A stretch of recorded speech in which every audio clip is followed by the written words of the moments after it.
Okay, and we're back in the now. Sorry, just switched off the Wi-Fi and went straight for the 4G rather than messing around with it. So, in case you are wondering, how does a Hobie Tiger mainsail stay at the top? This is actually the fitting which is at the top of the mast. Looks like this, with a hole in the top. That's at the top of the mast. On the top of the sail, you've got a fitting like this. Yo, James, how you doing? Nice to have you on board. As always, this goes up. The mast rotates to put the hook over the hole, and in she goes.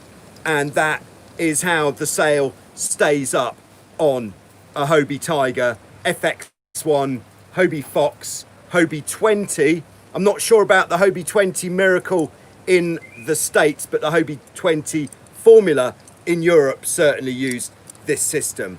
Hi Kush, nice to have you on board as always, which seems to be what I say when people say hello. So there we are, coming of course live from the Wildwind Boat Park, where once again we've been having some absolutely champagne sailing conditions. Sorry to rub it in if the conditions for you haven't been champagne, or if you're not allowed to go out sailing, but yeah, been pretty good just here. And what news from Vasiliki is there? Not a great deal, apart from some really great sailing. And just yesterday I had an idea which I've since decided wasn't such a great idea. The idea was, as well as the speed stick, to do a hull flying competition where you send in video of you flying a hull for as long as you possibly can. But some very wise individuals pointed out that this could be quite boring, in fact, because in certain places, if you've got like a long stretch of coastline and a steady wind, you can fly the hull pretty much indefinitely, which could be about a 4-hour video of just going along very slowly with the hull in the air. So, but there'll be a video on that coming out possibly tomorrow morning, I think. Tomorrow morning Greek time anyway. So there we go. All right, I get the feeling that I'm missing some live chat. That's what we want. Okay. I thought I was missing some stuff. Okay. Oh, hello, George. Surely it is a high. How high can you fly? Yeah, I think that would be pretty good as well. But you can only fly so high, and then when you fly higher than that, I think you are capsized. Just behind me here is Bad Boy 94, the racing Tornado, which is one stage closer to being complete. I've got here the newly refinished mast. There's a spinnaker pole just there and other bits. So it's getting closer to being completed. Absolutely can't wait to get that bad boy on the water. That is very exciting. So, yeah, what else has been going on? Just some great sailing, very nice people. We've been, so that I think it's good to note, we've got at the moment about 30 guests here at the moment. When is the Aero video coming out? I thought the RS Zest was amazing, one of the best boats in the fleet, I've heard. RS making some hot craft. Yeah, that's right, RS sailing boats. Yeah, we did the Zest video, which was very good. Cat Sailor on a mono, you got that right, James.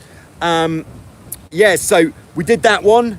Success. The Zest, sorry, is an absolute bad boy. Hi, Joel. My dude Joe is in the house. Glad to be in the house. Yeah, and hope the Tornado is ready in 4 weeks when I'm visiting. Oh yeah, we have got another Tornado, Hein, which is just there, and she is good to go. Bad Boy 94, of course, is my own Tornado, which I like to take to competitions, but I'm looking forward to being able to take people out for explosive journeys across the bay on that bad boy, and we can see how fast it can go. Love your videos. Hi Robin, do you have a good website for buying Hobie 16 mast step bearings? Hi Can, nice to have you on board. Always a pleasure to have Turkey with us. Yeah, so purchase Hobie parts if you're in the States.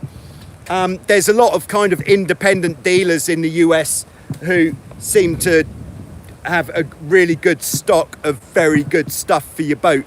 But it seems that in the US, Murray's is leading the charge. MURRAYS. Very good for all your catamaran parts and loads of accessories. They've got a massive catalogue if you're in the States. If you're in Europe, then your best source would be just the Hobie dealer in your area. James says, cut a Coke bottle.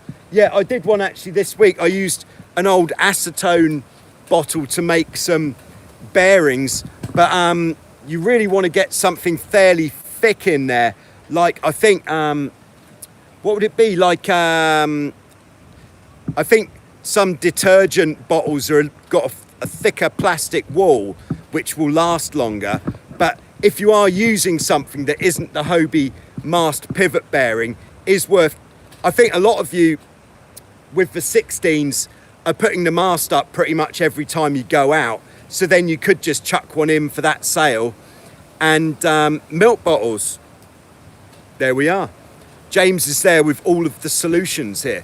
Yeah, so if you are putting your mast up every time, then it's easy. You can check the condition of whatever you put in there the previous time, see how well it lasted, and if it hasn't worn through straight away, you could just use that again, because all that you're trying to do with these bearings is to stop the metal grinding on the metal, which could cause a pretty horrible outcome there. Yeah, so yeah, there we go. But I am a little bit jealous of everybody who's in the States of having Murray's, because Murray's is definitely like a an absolute cave of wonders for your parts, for your boats. All right, so as you may have gathered, I'm just in motion here, going across the boat park to the eastern side of the boat park, where we've actually got a feature for an upcoming episode of Show Us Your Cat, where just here, this is a 1988 16, and to be honest, I think when anybody gets a boat, a 16 which is a little bit older like this, one of the highlights has got to be when you actually get the sails out, unroll them to see what colours they are, and just from having a look at them rolled up, this is gonna be quite an event. So exciting times there. So it's been retrofitted with the roller bearing Traveller, which is quite interesting. I'd be interested to know how they actually got that in there, because the roller bearing Traveller, I don't believe you can put it in there in bits. It has to go in as it is, which means you have to take the track off to get it in through the end, or perhaps take the casting off. Either of those is quite a task. So if anybody's actually done that with their boat, it'd be interesting to find out how you did it, whether you had to take the track or the casting off to get that car in there. But she's looking pretty good. There we are. Okay, so it's all pretty quiet out there today, I think. Yeah, I haven't really got a huge amount to report, apart from more champagne sailing conditions, as I said, all the time, every day There's probably about 25 knots out there at the moment. Of course, one of the miracles of Vasiliki Bay is that even when the wind is strong, the sea stays pretty flat, which means you can go out and send it in more wind than you might be able to in the real world, which is very nice. Of course, the windsurfers are out there having a great time. All of the boats are in now because they've been out all afternoon since for about 3 hours or so, and most people are rather tired and just ready for a nice drink. Have you done the writing poll yet? No, James, it's still on the list, but it is one of those videos that is gonna, because there's a few stages to that video.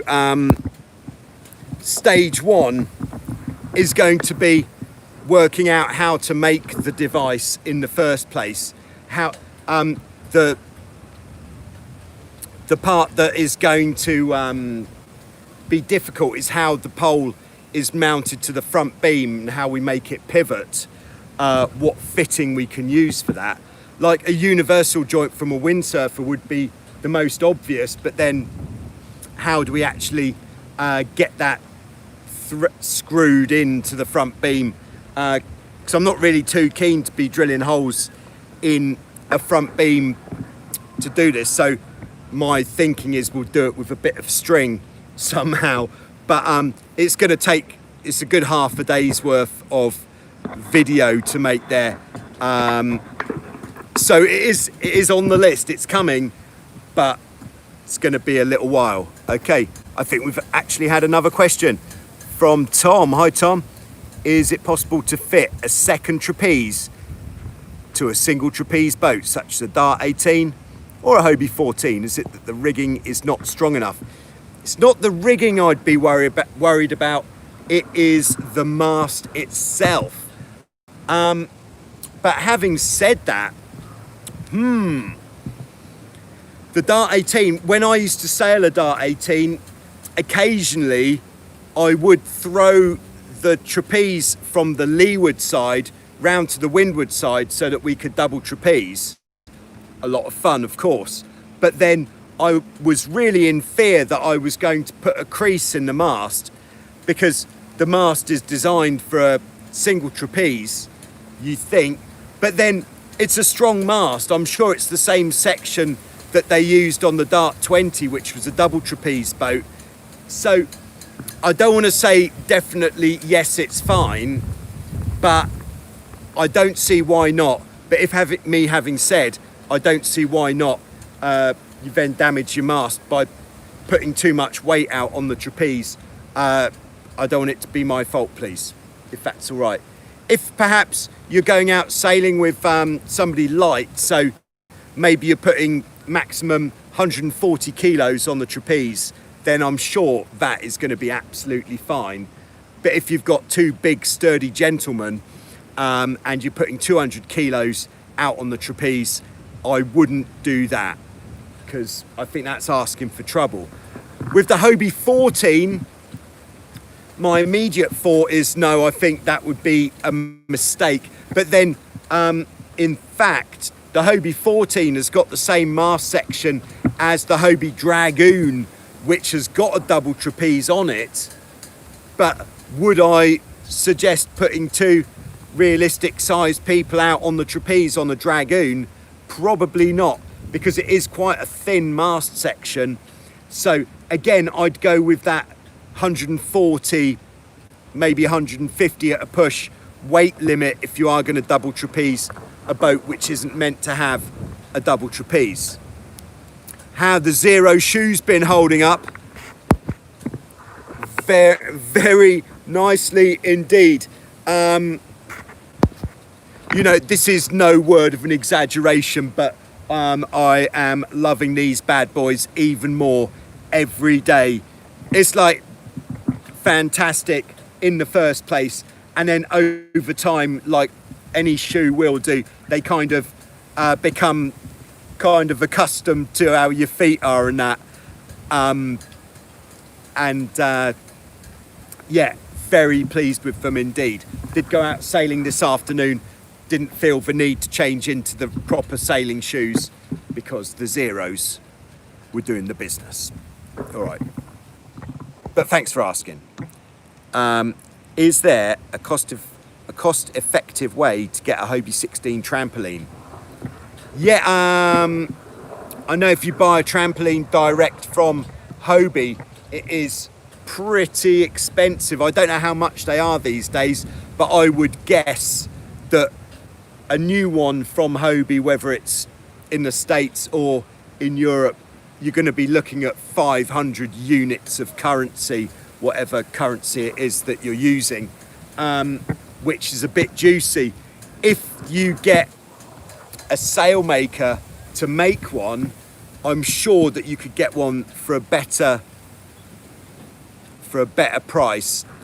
So it's worth, if you've got your old Hobie 16 trampoline, worth taking it to a sailmaker and saying how much to make one of these, and then just compare the price to the price from Hobie.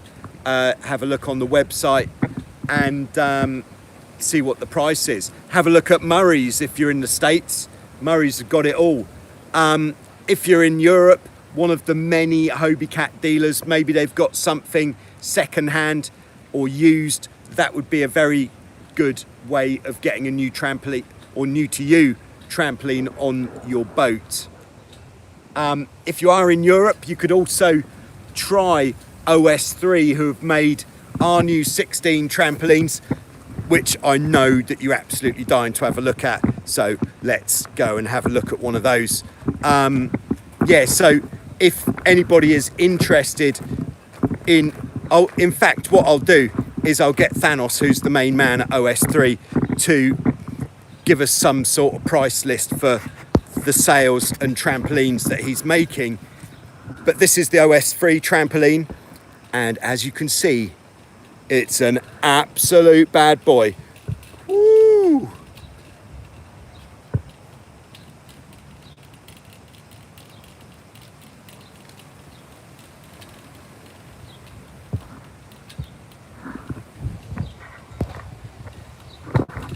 I would say that if you are not in Europe, then maybe the postage would be a bit juicy and you might be waiting for some time for it to arrive. But if you are in Europe, then I think that's a fairly good option if you're not impressed. Hi Christian, nice to have you on board as always. Yeah, I'll get a price list together. All right, let's see. Martin, who was here up until yesterday. Hi Martin, nice that you're here with us in spirit, even though you can't be with us for real. Are there Joyrider or Wildwind caps for sale? Yes, there are. You could have something like this on your head. I've got these in a range of colours.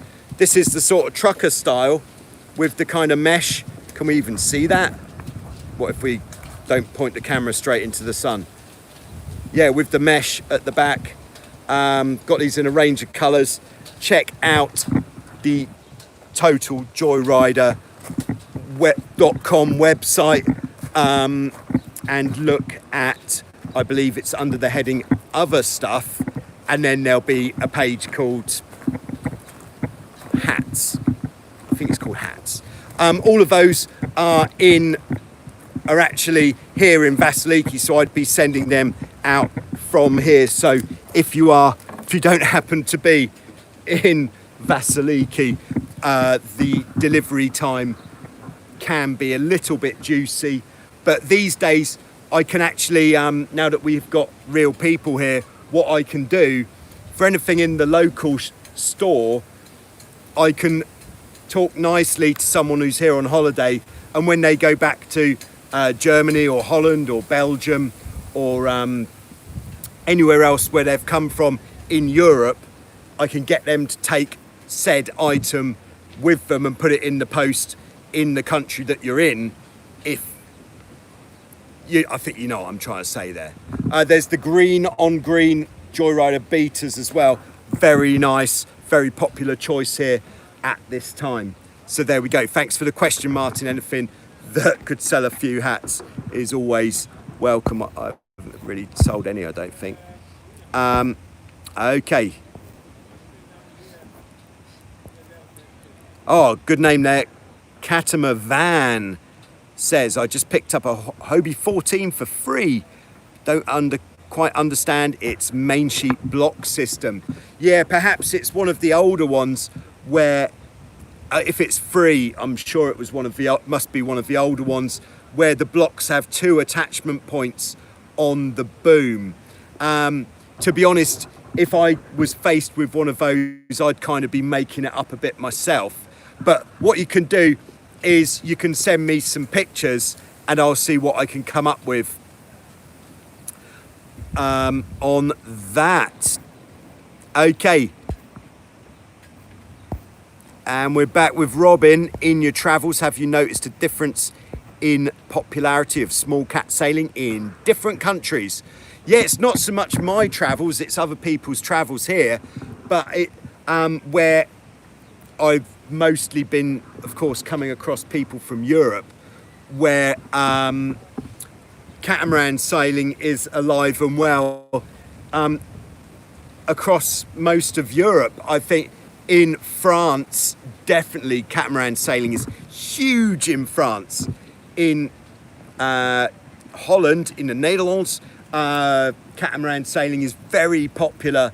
It's I think, probably as a percentage of the actual population, it's got to be up there with the highest population percentage that sail catamarans. That prize has got to go to Holland. Germany, it seems that catamaran sailing is very popular. Italy and Spain, popular, but I don't encounter quite as many people from those countries. In Greece, the catamaran sailing is very popular if you happen to be in Vasiliki. In other parts of Greece, it is there, but not massive. But sailing's not so massive in Greece, I don't think. So I hope that answers your question.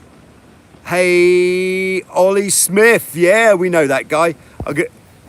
Can the dudes use the speed watch? Yeah, I should use the Timex. All right, take the Timex, and if you need me to show you how to work it, you know where I am. Okay, that was Ollie, who's just across the boat park. It's too far to walk these days, we all know that. Okay, Jason says, in the US, I have used Trampoline from Race Day Tramp since 2016 and have been very happy. So that is called Race Day Tramp. I should Google that, see if you can find anything. Thanks for that, Jason. Always good for you guys to be sharing the knowledge. I'm going to try to come up with some sort of a Joyrider chat room somehow. I haven't really had time to have a good look into it, but if anybody knows any ways that you can have some sort of chat room, I think that would be nice, so that people can go on there, like kind of like a forum. I've personally used the Hobie Cat forum very occasionally, and there's so much on there, you do have to wade through a fair bit to get to what it is you're looking for. So how about we set up a fresh one where you kind of feel like you know the other people there, because we're all friends here on Joyrider TV, global community. Yes, we are. Okay. Hi, Jeff. Yo, almost missed it today, but you didn't, and that's what's important. So we've been going for 25 minutes, and we've got a lot more of a relaxed pace today, which I quite like. What do you think about the Hobie Wildcat? I've just bought one. The Hobie Wildcat is an absolute bad boy. I would say in handling and performance, we had a Wildcat here, must have been 2011, I think. I've just done some research. Yeah, we had a Wildcat here in 2011, and it is an absolute beast. Such a great boat. It's got a great feel, handles like a witch, and it is as quick as you like. And the bit that I really liked on the Wildcat was, this is clearly not a Wildcat, but on the bow of the boat about here, there's like a ridge that sticks out, which gives you a bit more volume at the top, and it's really nice to run your finger along. It's got a really nice feel. And the Wildcat, as my memory serves, it's got a very similar feel to the C2, which of course is the let's call it state-of-the-art F18 that we're running in the fleet at the moment. The one word of warning with the Wildcat is watch those dagger boards. Just make sure that you're only putting the dagger boards all the way down if you are definitely sailing upwind. If you're going to be reaching or sailing downwind, make sure your dagger boards are lifted, because thank you, Douglas, I'm sure you are too, but we've never met, so how would I know? But I'm sure you are, because it takes an amazing person to be able to spot one. Yeah, so make sure your dagger boards are fairly well lifted if you're not sailing upwind, because you don't want to break them, that's all. But yeah, great choice. Look forward to seeing it on Show Us Your Cat. That would be very nice indeed. All right, scrolling back. Okay, scrolling back. We've got Eva from Germany. Hi, Eva. Wow. Oh my goodness. Yes, please. All right. Eva says, Eva from Germany here. Eva has been here many times. I think I think you're the Eva that I think you are. And if you are the Eva that I think you are, then you probably are who I think you are. If you're not, apologies, but I think you are. Would you share the Joyrider logo and 16 vector graphic for people to put on their camper van, the entire side? Oh yes, I would, and I want to see pictures of that. If you send me an email, that way I have your email address, of course. Email is definitely best. Then I will email you the vector image, and then you can get it made enormous and put it on the side of your van, take a photograph, and we'll put a new feature in Show Us Your Cat, Show Us Your Joyrider van. Very nice indeed. And if you get, like, if you saw Show Us Your Cat last Sunday, you saw Rich in Arizona on his license plate had said, I'd rather be flying a hull. So if you're going to Joyrider up your van, I think on your license plate, on the surround, it should say, giving it the beans. Yeah. Silky smooth. I think that would be amazing. Yeah, thanks very much. Looking forward to seeing that. But send me an email, totaljoyrider@icloud.com. Gear report. That's Jeff trying to get to the is that North Carolina coast this weekend. Film boats for Joyrider TV. Oh yeah. Fantastic. Jeff, of course, is our roving reporter for Joyrider TV. Although I do think that Rich in Arizona was having a pop at Jeff's job on the last week's Show Us Your Cat. I was very entertained by Rich's delivery there. And as he said, in Arizona, they like their beans spicy, and why wouldn't you? So there we go, scrolling on. Okay, back with Jeff, going to sail with Robin in Florida. I think FL is Florida at the end of the month. I'm learning about America by doing this YouTube channel. I've learned more about America than I think I'd have ever known otherwise. So thank you very much for staying strong, USA. Okay, where are we? Kush. Thank you, Kush. Yeah, please hit the like button, sailors. All right, let's see if we can get some like button pushing. It's on 13 at the moment. Let's see if we can get that up to 22. All right. And we've got Jan, or is that Jan? Jan or Jan in Switzerland. Thank you very much. It's always nice to know that I'm hitting the right spot wherever it is that you are and what you're sailing or what it is that you're into, or whether you just enjoy the feeling of being here in sunny Vasiliki, which is, oh wow, we're up to 23 likes. Thank you very much if you just smashed the like button. Okay, Jeff says he needs some tramps for the Sea Scouts boats there. Vinyl or mesh, pros and cons.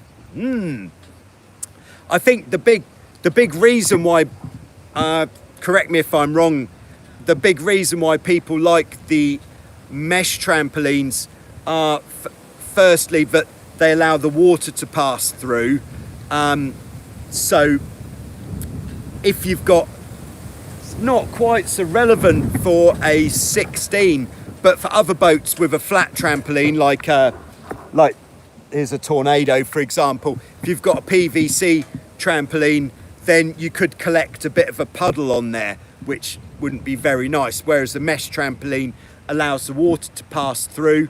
I believe the mesh trampoline will also be lighter, and I'm not sure what the stretch characteristics difference are between the mesh and the vinyl, but that would be the other factor that comes in. Perhaps the weight of it as well. If you're trying to keep the weight down, I'm sure that the mesh is going to be lighter than the PVC.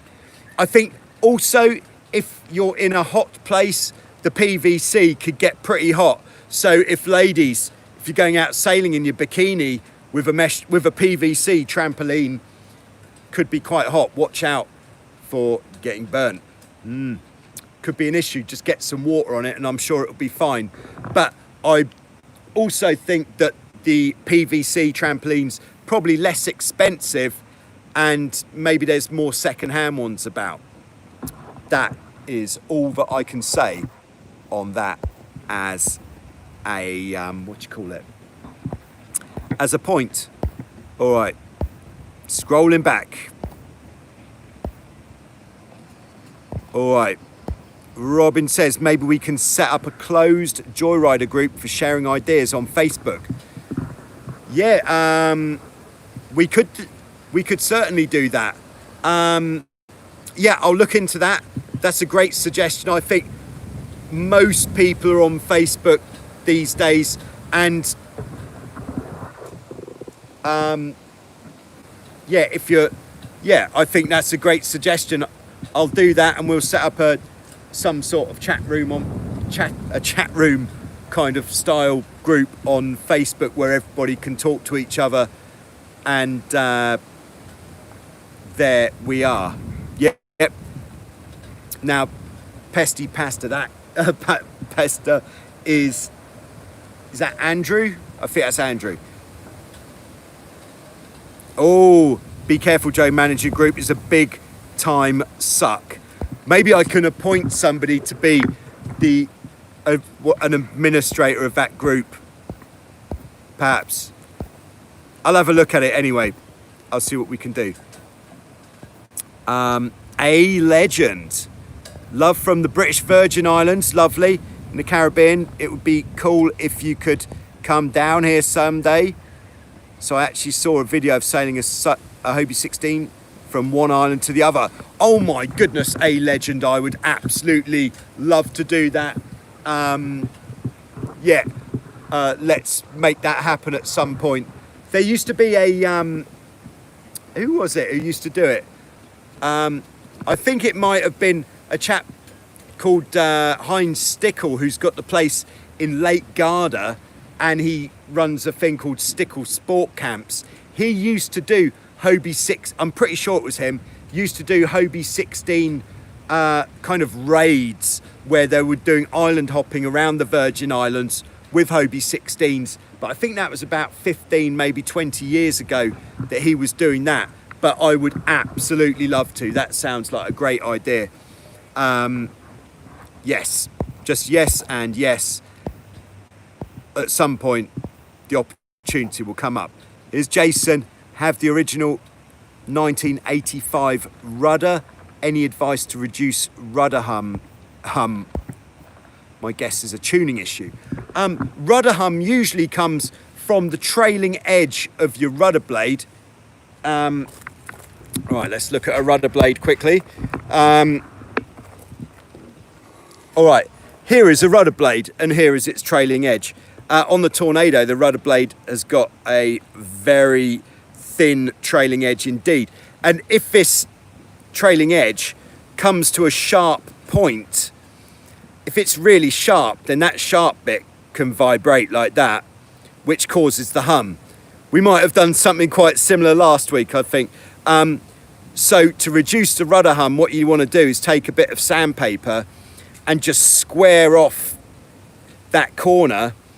So then you've got a square edge like that, which won't vibrate like that, which should reduce the hum.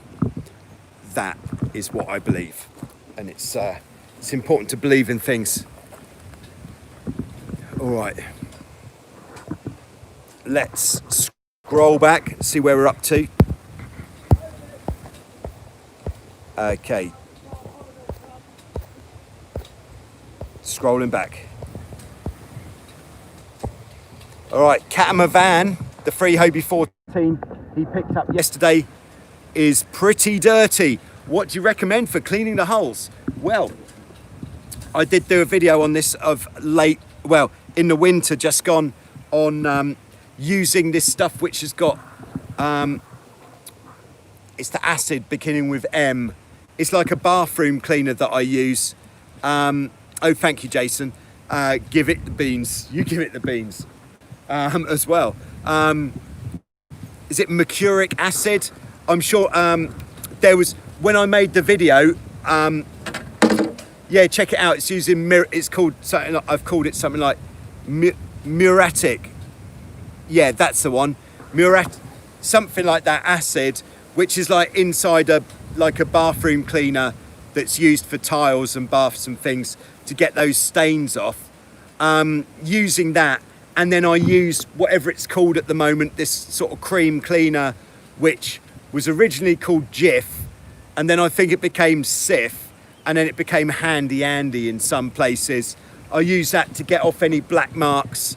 That works quite good. Quite good? That's good English. That works quite well. So that's what I would use personally. Check out that video on when I used the acid to clean the tiger holes. Yeah. And check out the comments from the videos from cleaning the tiger holes as well. There was a lot of people with some good ideas there. Okay, scrolling back. Okay, where did we get to? Here. Thanks, Joe. Send you that email. Thanks, Eva. Look forward to it and look forward to seeing the results. We've got Arvid. Hi, Joe. Will you do more live streams like this in the future? Yeah, I'm doing this live stream every Wednesday at this time. Okay, and we've just got Sam. He's coming in with a, we've got an important job on here. Hello. Oh my goodness, what's gone on here? I don't know. This is the Timex Global Trainer GPS. It's a really good one. But unfortunately it's discontinued. And there we go. I've managed to turn it off. It's discontinued now, but you can pick them up on eBay. And I'd still recommend this because although this one seems to have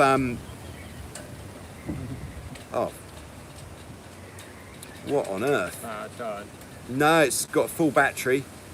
Oh, Steve-O says, hi, Sam. Hi, Steve-O. It's nice. Sam is one of our expert catamaran sailing instructors here. Does a great job. Where are you from, Sam? Chester. Chester, in the UK. Sort of. Oh my goodness. I think you're going to have to use the Loco Sys, maybe. Alright. this seems to be having some sort of issue. Sorry, we're just chatting here about the Timex. It's quite old. The Luke, is that good as well? That's the yellow one. Yeah. Yeah, it's a little bit more confusing to use. Okay. But yeah, and I used it this afternoon. But sorry, we're just chatting here. We'll get back to you in a second. Yeah, at some point that should sort itself out, but it doesn't look like it's thinking about that. Yeah, cool. Okay, yeah, sorry about that. But there's a new speed. Does Sam think he's going to be fast? Yeah, we've just been handed a new speed competition for windsurfing on a vintage Mistral windsurf board. So Sam is going out to try to do 30 knots, which I think he is very brave. All right, scrolling back. Yes, it's Andrew. Yeah, I thought it was. Yeah, nice to have you on board there, Andrew. All right, scrolling back. Oh yeah, more live streams. Yeah, while I've got the time to do it, I'll be doing this every Wednesday. So there we go at this time. All right. So we've got William with a 5-to-1 Seaway main reeving diagram. I'll have to you have to explain a little bit more what you're after there. Yeah, because you'll be all right, because you'll go faster than I went this afternoon. So we just press GPS, and that will record your top speed. It goes, and if you slow down below 10. This is the Locosys GW60. I wish I was endorsed to sell these because I recommend this very strongly. You can only get it off the Locosys website, but it's really good. And you can set it up so the GPS resets itself every time you drop below a certain speed. I've got it so it does. Oh, okay, thank you, William, for clearing that up. Yeah, it resets every time you drop beneath 10 knots, so you can see how fast you went after the last tack or jibe or whatever, and it tells you all of the stats. Top speed on that at the moment is 21 knots. You're going to beat that. 21 knots today, single-handed on a 16 before I capsized, not particularly stylishly. Please don't lose it, most importantly. All right, scrolling back. Okay, thank you, William, for clearing that up. All right.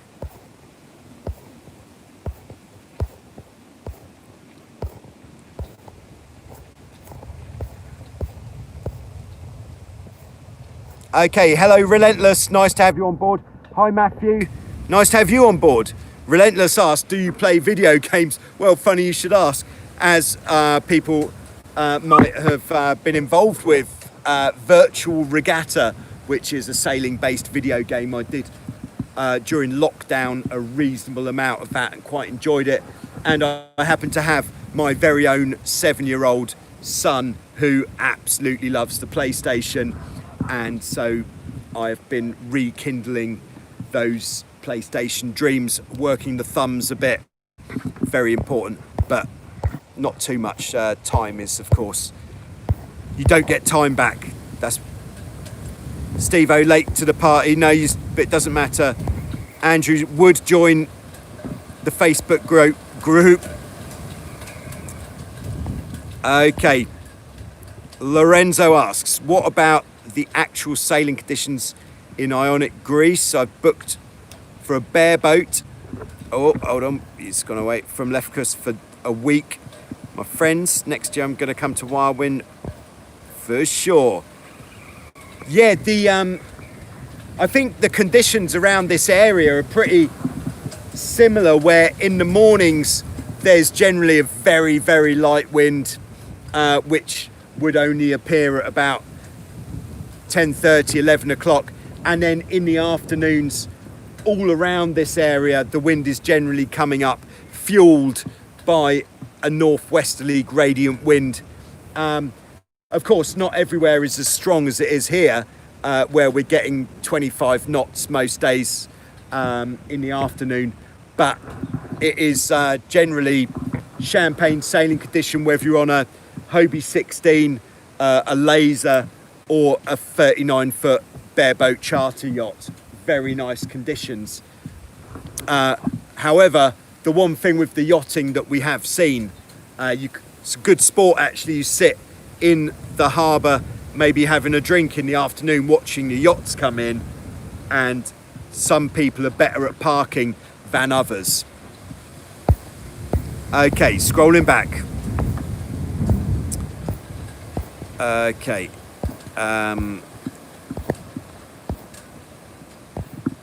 How busy are you looking for the summer? We're looking sort of reasonable now. I think we're at 60% as of next week, as from where we would have been normally.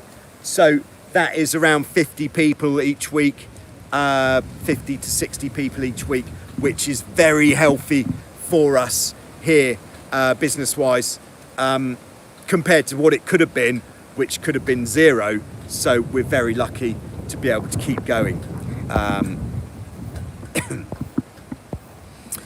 Robin says, I'm told I should replace my old 16 mast stays. All right, should Robin buy his rigging from Hobie Cat, or should he get it made or make his own? There is a certain quality that you are guaranteed by buying your rigging from Hobie Cat, but if there is a reputable rigging company that is in your area, or that you can buy the rigging from, then if they are reputable, and especially if they make rigging for bigger boats, then that should certainly be reliable rigging that you can trust. I make quite a lot of our own rigging here in for some of the boats in Vasiliki. You're not going to believe it, but I made this very shroud here on a Tornado, which is under quite a lot of tension, and that has been absolutely fine. So as long as you're using good materials to make the rigging, it should be just as strong as the Hobie rigging. But with the Hobie rigging, you do get that quality assurance that the person using the machine, that is his job. That is his job, and that's what he does. He uses the machine to make the rigging, so he knows how to do that extremely well. There we go. Let's have a change of scenery a bit. Yeah, so there we go. That is what I'd say about the rigging. But also, if you buy the rigging from Hobie Cat, you know that the lengths of the rigging are going to be exactly right as well. All right, scrolling back. Catamaran. I learned cat sailing on a Hobie Wave in BVI at the Bitter End Yacht Club. Oh, before the place disappeared after the hurricanes. Oh, no way. Muriatic acid, yes. Yeah, Martin 25. I can actually say yes, he did just leave us yesterday, and yes, he was sailing the C2 quite a lot.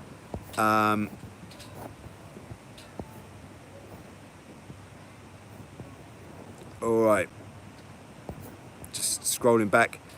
All right, James says he's trying to get a few of us together to sail the Florida Keys. Nice.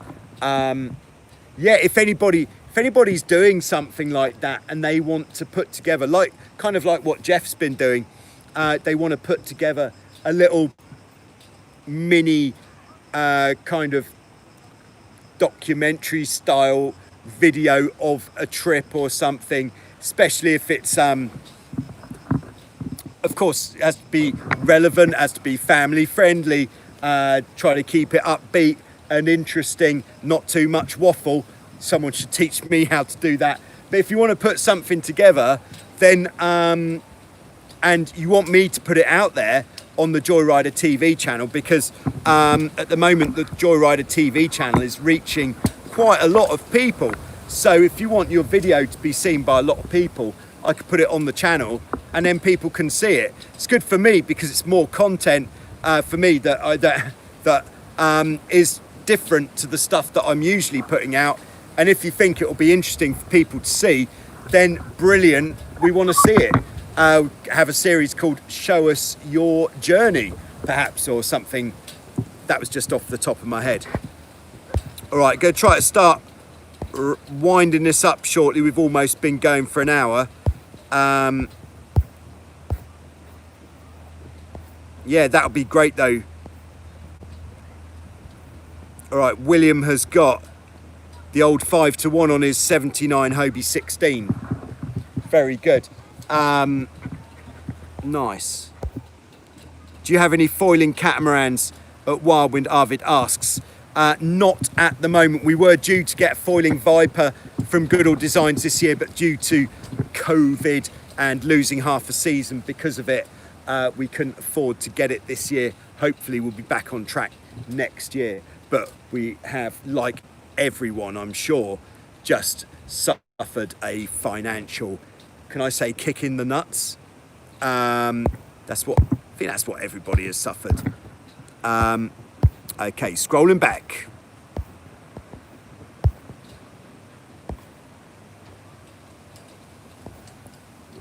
All right, Jason says, Mr. Watch, can you repeat the watch brand again? Yeah, the first one was the Timex Global Trainer GPS, and the model that I use is discontinued, but you can pick them up secondhand for probably around 100 units of whatever currency it is that you're using, and I find that a very good one. Very easy to use, very simple. It's got a big display, you can see the numbers very easily. The other one is the Locosys GW60, which is quite a modern one, which is used by the Windsurfing Speed Sailing Association, and it's very good because it shows you the stats, and everybody loves stats. There we go. Okay, Jan says, can you say the differences between Tornado, Tiger and Wildcat and make a recommendation? Well, all right, the Tiger and the Wildcat are both Formula 18 catamarans. So the Tiger would be a really good choice as your first performance catamaran. You can pick up a Tiger relatively cheaply now. I reckon you'd probably be able to get one for 3,000 euros, a pretty good one, I should think, for about 3,000 euros, because they are no longer really competitive in the Formula 18 fleet or in handicap racing. But Tiger is a great boat. It was the dominating F18 for a long time. Great boat, still very nice to sail, very durable. It's got, the foils are more durable than the more modern boats. They're not as long, so it's a little bit easier to manage with the dagger boards and the center and the rudders, sorry. But the Tiger is a really nice boat, not as competitive, but very similar in terms of your ability, what you need. All three of these boats, there's no difference in your actual ability required to sail them, but the difference is how much it's going to cost or how fragile it is to sail them. The Wildcat, and we could include with the Wildcat the C2, or perhaps the Nacra F18, or even the Nacra Infusion, or even the Nacra Evolution, which are very desirable F18s at the moment. The F18 is a two-person racing boat with dagger boards and a spinnaker, double trapeze, and there's a lot more going on with an F18 than there is, say, like a Hobie 18 Classic or a Hobie 16, because of the spinnaker and the dagger boards. It's a more tunable rig as well. But with those more modern F18 designs, they do have far longer dagger boards and rudder blades, which means you do have to be a bit more on it with your daggerboard management, to make sure firstly that you don't hit the bottom, but secondly that you don't have them in the wrong position if you're perhaps going downwind, because you could snap your daggerboards. Costly. But with the newer, more modern designs, they are of course more expensive. All right, just going to answer this one quickly. Can you sail a Hobie Tiger without daggerboards? You can, but only if you want to go downwind. You can't really sail a Tiger upwind without the daggerboards. You can sail a Tiger upwind without the daggerboards down all the way, but if you put the daggerboards down halfway, you will go upwind, but of course with them down all the way, you'll go upwind more efficiently. So then the Tornado, where does that bad boy come into this? It's a similar set of skills required to sail a Tornado. In fact, the crew weight that you want is similar between the three different types of boat, or the two different types, Tornado and F18, which would be about 150 kilos would be bang on, 160, that'll be fine. Any more than that, and you're not going to be so competitive in the strong wind if you're racing, but these boats will quite happily carry 180 kilos, something like that. The Tornado is a lot bigger. It's a wider boat, which means that unless you've got a special trailer for towing it somewhere, you'll have to take it apart. The Tornado is only produced in limited numbers these days, but there are some absolute bargains out there of a Tornado that you can pick up secondhand, which is very nice. But yeah, the Tornado is a bit quicker around the course as well. But I think that's as far as I'm going to take it on that one, if I may, because I'm kind of trying to wrap this up now, because I'm starting to feel like I need a drink. Yeah, Monica, agreed. Watching people park yachts is a great source of entertainment. Yeah, Jason knows it as well.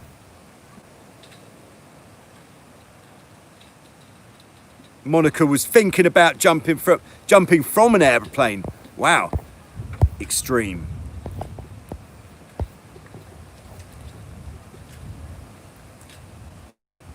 Will C. Gunn says, what trapeze harness would you recommend for a Hobie 16? I would recommend pretty much any trapeze harness at all. I use a Magic Marine Smart harness because it is very uncomplicated. It's not particularly bulky, but the trapeze harness isn't relative to the type of boat you've got. I think the time to start looking at the really juicy high-end trapeze harnesses is if you've got any sort of issue with your back, and your back requires more protection, then it's worth looking at the more expensive trapeze harnesses. But for I think if you're in good shape and you don't need, basically the more money you spend on a harness, the more support you're going to have for your back.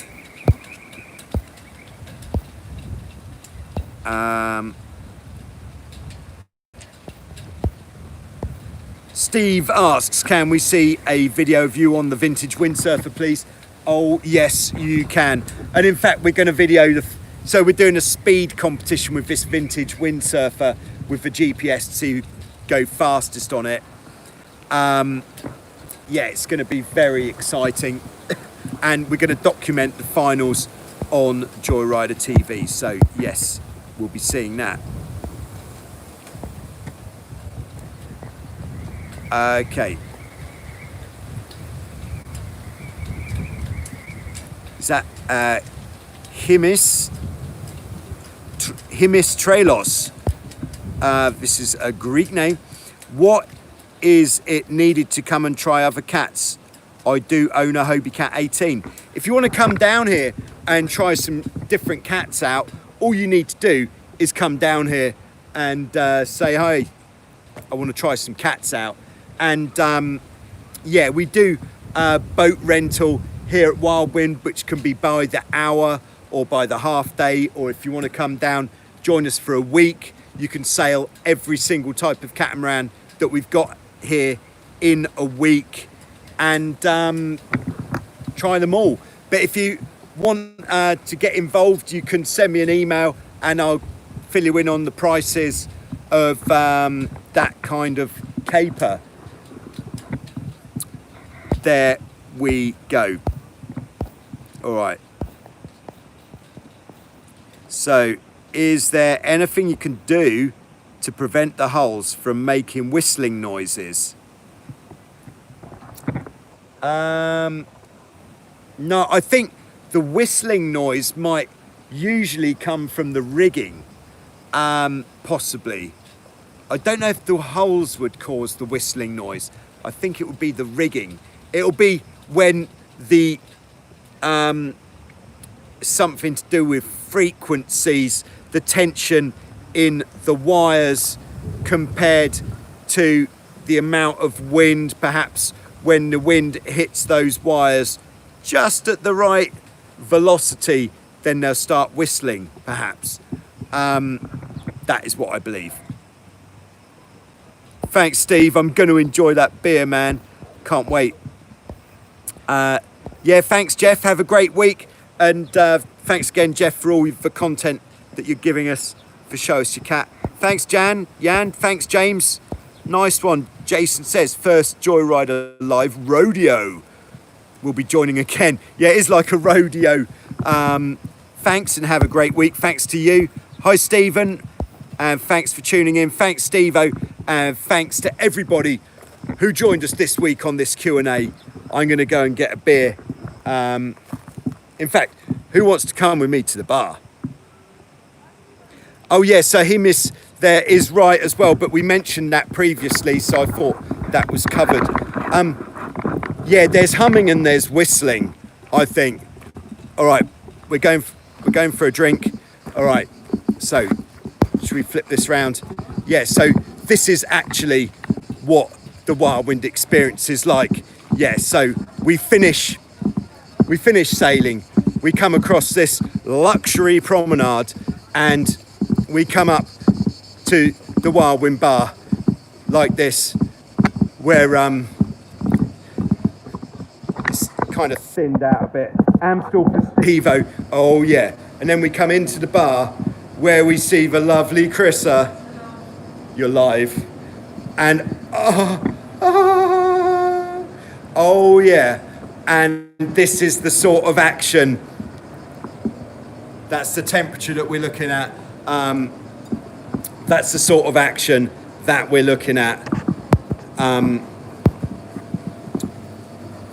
That's the sort of action, and the chilled glasses as well.